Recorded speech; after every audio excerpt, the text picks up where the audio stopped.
Hi, I'm Katie. I'm a midwife and lactation consultant, and in this breastfeeding series, I'll be answering the most frequently asked questions around breastfeeding in the first hours, days, and weeks.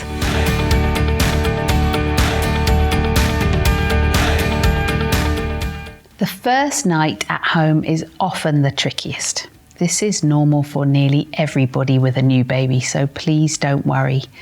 Most babies tend to really wake up on their second to third night. This means that your baby will probably want to feed all night long. This is normal, but can be exhausting. So how do you cope with this? One way to think about it is that for the next few nights, you're about to work a night shift, or 2 or 3, or maybe more. If you were about to go and work a real night shift, you'd want to get some sleep in the daytime beforehand. This applies here as well. There is no easy trick to stop babies from wanting to feed frequently overnight. So the way to cope is to try and get as much sleep as you can when you can, during the day, as well as in between feeds at night, of course. This is one of the most important things for all new mums to make a priority. Yes, you will probably hear this said all the time. There's a reason for that, because these first few days are both beautiful and exciting, but also at times exhausting and emotional. Having a baby is likely to be one of the most incredible and wonderful times of your life. But for some, it can also be understandably challenging, especially in the first few days. Mums are naturally tired after birth, and then add to that learning how to get the hang of breastfeeding, learning how to understand your baby's feeding cues, learning what every cry really means, and learning how to know your baby has had enough milk. This takes time for every new mum. So having enough sleep can make everything feel that bit easier to cope with. Here are some of the top tips many mums say have helped them in the first few days after they have given birth.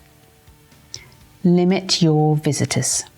Keeping some time for yourself allows you to settle into your new role as a mum and family. Be kind to yourself. Don't be afraid to ask for help from others. Ideally, have some yummy, healthy food stocked up in the freezer before you go into labour, so you don't have to cook in those first few days at home. And definitely don't even think about doing any cleaning yet. Feel confident knowing that your baby is getting well fed. If it's helpful, keep a note of how many times your baby has fed, how many wet diapers and how many dirty diapers, plus the colour of the poos. We have another video which talks about how to know your baby is getting enough breast milk. Remember, it is normal that your baby probably wants to be near you or held by you almost all the time. Your baby has spent the last 9 months in constant contact with you, knowing every movement, every sound, and every heartbeat. Therefore, it's absolutely normal for us as tiny humans to want to be held and made to feel secure as we venture out into this new world. As your baby grows older over the next few days, weeks, and months, it will become easier to settle your baby. Holding your baby in skin-to-skin contact is one of the most helpful things you can do. Skin-to-skin contact helps to calm both mum and baby. It helps babies to cry less, it helps babies to seek out the breast and feed, and it helps your milk to flow. Plus, it feels absolutely lovely.